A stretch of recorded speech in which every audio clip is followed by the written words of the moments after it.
से कुछ दिन पहले इसरो की तरफ से उस वक्त की सबसे बड़ी अपडेट निकलकर सामने आया था कि आदित्य L1 पर लगे high energy L1 orbiting X ray spectrometer यानी HEL1OS ने 29 अक्टूबर को अपने पहले ऑब्जर्वेशन पीरियड के दौरान सोलर फ्लेयर्स के आवेगपूर्ण चरण को रिकॉर्ड किया था। वही इसरो ने कहा था HEL1OS फास्ट टाइमिंग और हाई रेजोल्यूशन स्पेक्ट्रा के साथ सूर्य की उच्च ऊर्जा एक्स-रे गतिविधि की निगरानी करने के लिए भेजा गया, जिससे ऐसी जानकारी बाहर निकल कर आया था कि इसरो के वैज्ञानिकों ने चंद्रयान 3 की सफल लैंडिंग की तरह ही आदित्य L1 में फिर से खुशी की लहर देखने को मिल रहे थे।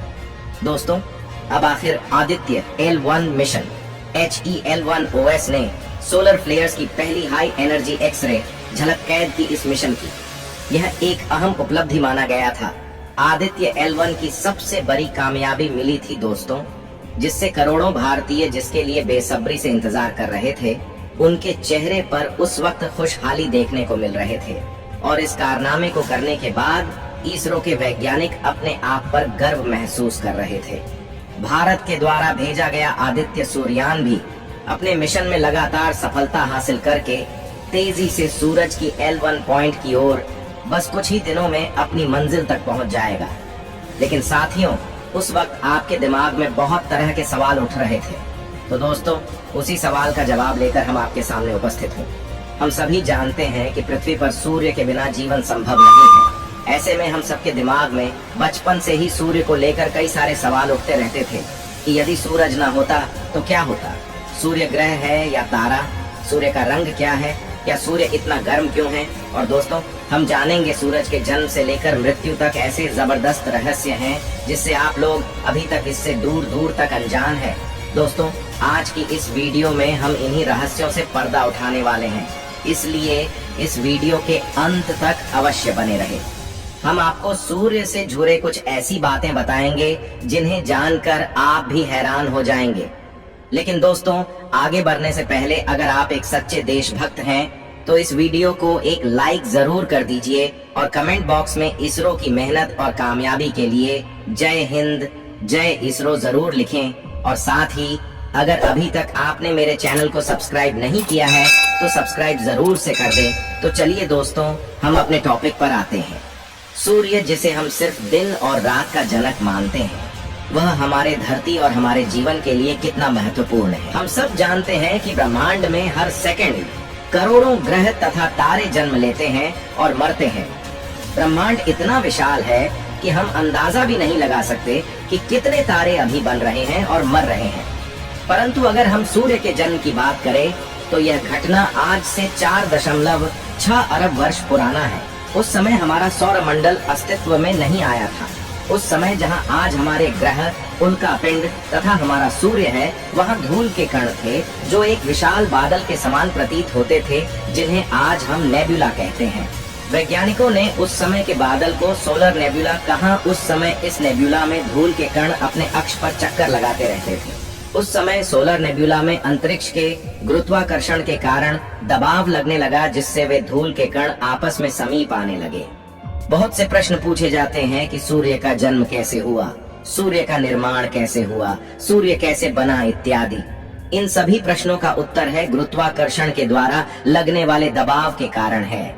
जब यह दबाव अत्यधिक हुआ तब जो वहां मौजूद गैस और धूल के कण थे वे सभी सघन अवस्था में आ गए। अब इस अवस्था में भी जो धूल के कण अंदर चक्कर लगा रहे थे, उनकी सघनता बाहरी धूल के कणों से बहुत अधिक थी। इससे आंतरिक धूल के कणों ने आपस में मिलकर एक गोले का निर्माण किया। अब इस गोले में कई प्रकार की केमिकल रिएक्शंस होने लगी। सबसे अधिक इस गोले में हाइड्रोजन तथा हीलियम की फ्यूजन रिएक्शन अर्थात संलयन क्रियाएं अधिक मात्रा में होने लगी। इस तरह एक तारे का निर्माण हुआ जिसे आज हम सूर्य कहते हैं। अभी जो हम सूर्य देखते हैं उसे ऐसा बनने में 50 करोड़ साल लगे हैं तथा हमारा सूर्य 5 बिलियन सालों तक और जगमगाता रहेगा। दोस्तों, सूर्य को हमारे सौरमंडल का पिता भी कहा जाता है, इसलिए हमारे पूरे सौरमंडल को सूर्य मंडल कहा जाता है। किसी भी ग्रह, पृथ्वी, मंगल या फिर बृहस्पति को सौरमंडल का पिता नहीं कहा जाता, बल्कि सूर्य ही है जिसकी वजह से सौरमंडल एग्जिस्ट करता है। सूर्य को हमारे सौरमंडल कहना कहाँ तक सही है, इसका अंदाजा आप इस बात से लगा सकते हैं। जैसे एक पिता अपने परिवार का हर तरह से ख्याल रखता है, वैसे हमारा सूर्य हमारी पृथ्वी पर है, जीवन से जुड़ी हर चीज का कारण है। आज की वीडियो में हम आपको सूर्य से जुड़ी कुछ ऐसी ही जानकारी देंगे जिसे जानकर आप सचमुच हैरान रह जाएंगे। तो सूर्य हमारे लिए कितना महत्वपूर्ण है आप सोच भी नहीं सकते। वह हमेशा रोशनी और गर्मी देता है, जिससे धरती पर रहने के लिए एक सुखद और रोशन जगह बनती है। सूरज के बिना धरती बिल्कुल ठंडी और अंधेरी होती। सूर्य से दूर की एक ग्रह आज भी है जहां कोई पशु पक्षी और पेड़ पौधे नहीं होते, क्योंकि पेड़ पौधों को अपना भोजन बनाने के लिए सूरज की रोशनी की आवश्यकता होती है। क्योंकि जानवर पौधे खाते हैं या दूसरे जानवर को खाते हैं जो कि पौधों पर ही निर्भर है। यानी कि मनुष्य का जीवन भी देखें तो वह पौधों पर ही निर्भर है, और यदि पेड़ पौधे नहीं होंगे तो हमें सांस लेने के लिए ऑक्सीजन तक नहीं मिल पाएगा, और सिर्फ कार्बन डाइऑक्साइड के वजह से हमारी पृथ्वी इतना ज्यादा गर्म हो जाएगा जितना कि आज आप शुक्र ग्रह को देख सकते हैं। मतलब है कि सूरज के बिना पौधे जिंदा नहीं रह सकते और पौधों के बिना कोई जानवर भी नहीं रह सकता। लेकिन क्या आप यह जानते कि आज से 5 अरब साल बाद सूर्य अपने 40 से ज्यादा चमकने लगेगा? सारे सागर, महासागर और नदियों का पानी जल वाष्प बनकर अंतरिक्ष में उड़ जाएगा और इस तरह पृथ्वी पर जीवन का अंत हो जाएगा। हमारा पृथ्वी के गुरुत्वाकर्षण के बारे में तो आप सभी जानते हैं कि पृथ्वी के गुरुत्वाकर्षण की वजह से ही हम इस पर टिके रहते हैं। सूर्य का गुरुत्वाकर्षण धरती का गुरुत्वाकर्षण के मुकाबले 28 गुना ज्यादा है। मतलब कि अगर धरती पर आपका वजन 100 किलोग्राम है तो सूर्य पर आपका वजन 2800 किलोग्राम हो जाएगा। धरती की तरह सूर्य ठोस नहीं है, ये सारा का सारा गैस का बना हुआ है। यानी कि सूर्य की ऐसी कोई सतह नहीं है जहां पर आप पैर रखते हैं।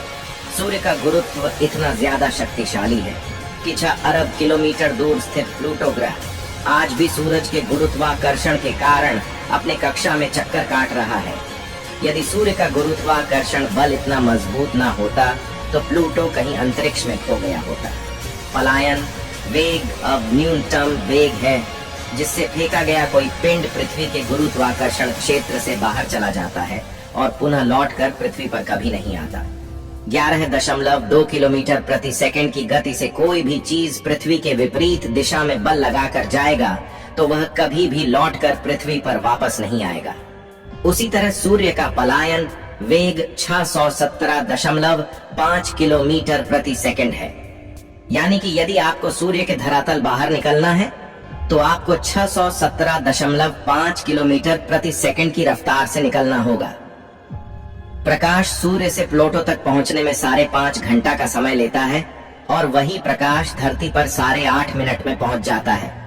जैसे हमारी धरती अपनी दूरी के समक्ष 24 घंटे में एक चक्कर पूरा करता है, उसी से हमारे दिन और रात बनते हैं। ऐसे ही सूर्य अपनी दूरी के समक्ष 25 दिन में एक चक्कर पूरा करता है, या सूर्य पर भी एक दिन के समय को गिना जाए तो हमारे पृथ्वी के 25 दिनों के बराबर होगा। इसमें सिर्फ 20 बार ही आकाश गंगा का चक्कर काटा है। जिस प्रकार हर वर्ष हमारी पृथ्वी सूर्य का चक्कर लगाता है, वैसे भी सूर्य आकाश गंगा का चक्कर निरंतर वेग से लगा रहा है और पिछले 5 अरब सालों में इसमें सिर्फ 20 बार चक्कर लगाया है।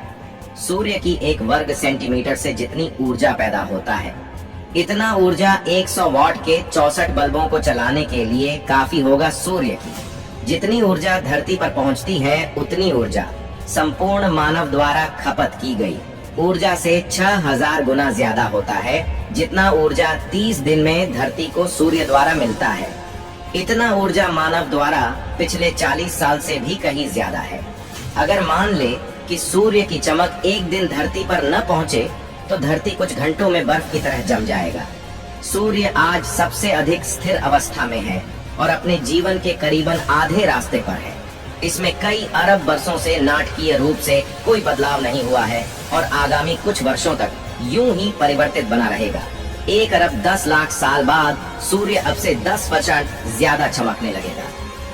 धरती का वायुमंडल और इसकी नमी अत्यधिक तापमान के कारण अंतरिक्ष में शुरू हो जाएगा। आज से 5 अरब साल बाद सूर्य अब से 40 पटे ज्यादा चमकने लगेगा और सारे सागर, महासागर और नदियों का पानी जल वाष्प बनकर अंतरिक्ष में उड़ जाएगा। इस समय ब्रह्मांड के किसी दूसरे ग्रह पर जीवन पनपना शुरू हो जाएगा। अब से 5 अरब 40 करोड़ साल बाद सूर्य में सारी हाइड्रोजन खत्म हो जाएगा, चाहे दिन हो या रात।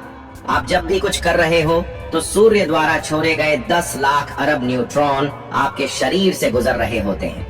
हमारे समस्त सौर मंडल का 99.2% वजन सिर्फ सूर्य का है। सूरज धरती से करीब 15 करोड़ किलोमीटर की दूरी पर है, लेकिन फिर भी प्रकाश की चाल इतनी तेज है कि सूर्य के प्रकाश को धरती तक आने में केवल 8 मिनट 30 सेकंड का समय लगता है। अगर मान लें कि आप सूर्य की सतह पर रहते हैं तो आपको धरती पर आने के लिए जो रॉकेट तैयार करना होगा उसकी शुरुआती गति 617.5 किलोमीटर प्रति सेकंड की होनी चाहिए। सूर्य की कैपेसिटी 617.5 किलोमीटर प्रति सेकंड है। सूर्य 74% हाइड्रोजन और 24% हीलियम से बना है। बाकी का हिस्सा कई भारी तत्वों से, जिनमें ऑक्सीजन, कार्बन, लोहा शामिल है। सूर्य की बाहरी सतह का तापमान 5500 डिग्री सेल्सियस है, जबकि अंदरूनी भाग का तापमान 1,31,00,000 डिग्री सेल्सियस तक है, और वहीं इसके बिल्कुल बाहरी आवरण का तापमान भी कई लाख डिग्री सेल्सियस है। सूर्य भारी मात्रा में सौर वायु उत्पन्न करता है, जिसमें एक इलेक्ट्रॉन और प्रोटॉन जैसे कण होते हैं। यह वायु बहुत तेज, यानी इसकी स्पीड लगभग 450 किलोमीटर प्रति सेकंड और शक्तिशाली होता है कि इसमें मौजूद इलेक्ट्रॉन प्रोटॉन सूर्य के शक्तिशाली क्षेत्र से बाहर निकल जाते हैं और वह हमारे सौर मंडल में प्रवेश कर जाते हैं। धरती जैसे शक्तिशाली चुंबकीय क्षेत्र वाले ग्रह को धरती के पास पहुंचने से पहले ही रोक देते हैं और अन्य ग्रह पर सीधे टकराते हैं। इसी कारण यदि आप मंगल या चंद्रमा पर होंगे तो सबसे ज्यादा खतरा आपको इन्हीं चुंबकीय किरणों से होगा, और यही कैंसर का कारण भी बनते हैं। सूर्य ग्रहण तब होता है जब सूर्य और पृथ्वी के बीच चंद्रमा के आने के कारण होता है। जब चंद्रमा सूर्य और पृथ्वी के बीच में आता है तो पृथ्वी से सूर्य का प्रकाश वाला भाग दिखाई नहीं देता, और उस समय पृथ्वी पर सूर्य का प्रकाश न पड़कर चंद्रमा की परछाई नजर आने लगती है। इसी स्थिति को सूर्य ग्रहण कहा जाता। सूर्य का आकार की बात करें, सूर्य धरती से बहुत बड़ा है। सूर्य सबसे बड़े ग्रहों में से एक है और इसका आकार धरती से लगभग 109 गुना है। सूर्य में धरती से अधिक मात्रा में हीनता होती है, इसलिए इसका वजन धरती से अधिक ही नहीं है। हालांकि सूर्य का वजन धरती से लगभग 3,30,000 गुना है, जो धरती से बहुत अधिक है। दोस्तों, क्या पता है आपको इसरो से पहले सूर्य के बारे में अध्ययन करने वाले मिशन क्या है? तो चलिए थोड़ा जान लेते हैं सूर्य का अध्ययन करने वाला पहला मिशन 1962 में ऑर्बिटिंग सोलर ऑब्जर्वेटरी OSO-1 था, जिसे नासा द्वारा सूर्य के पराबैंगनी विकिरण का अध्ययन करने के लिए लॉन्च किया गया था। यूलिसीज अंतरिक्ष यान 1990 में लॉन्च किया गया था और यह सूर्य के ध्रुवीय क्षेत्रों का अध्ययन करने वाला पहला मिशन था। यूलिसीज हेलियोस्फेरिक करंट शीट को पार करने वाला पहला अंतरिक्ष यान भी था। यह एक सीमा है जो सूर्य के चुंबकीय क्षेत्र को इंटरस्टेलर माध्यम से अलग करती है। पार्कर सोलर प्रोब PSP, जिसे 12 अगस्त 2018 में लॉन्च किया गया था, सूर्य को स्पर्श करने वाला और सूर्य के सबसे नजदीक जाने वाला पहला अंतरिक्ष यान बन गया। PSP का प्राथमिक मिशन सूर्य के बाहरी वातावरण या कोरोना और सौर हवा का अध्ययन करना है। इस मिशन की लागत 1.5 बिलियन अमेरिकी डॉलर थी। यह अंतरिक्ष यान एक जीवित व्यक्ति के नाम पर नासा का पहला अंतरिक्ष यान है, जिसका नाम भौतिक विज्ञानी यूजीन न्यूमैन पार्कर पर रखा गया था। इसके बारे में और ज्यादा जानकारी हासिल करने के लिए हमारा भारत ने आदित्य L1 मिशन को लॉन्च किया था, जो अब कुछ ही दिन में अपने मंजिल पर पहुंचने वाला है, जो सूरज के पास L1 पॉइंट पर सेट हो जाएगा और वहीं से सूरज की बाहरी परत के बारे में स्टडी करके जानकारी पृथ्वी तक भेजेगा। दोस्तों, पूरी दुनिया में हमारे भारत का नाम ऊंचा हो तब तक के लिए आप सभी लोगों को आदित्य L1 सही सलामत बने रहने की शुभकामनाएं कमेंट्स के द्वारा दे सकते हैं।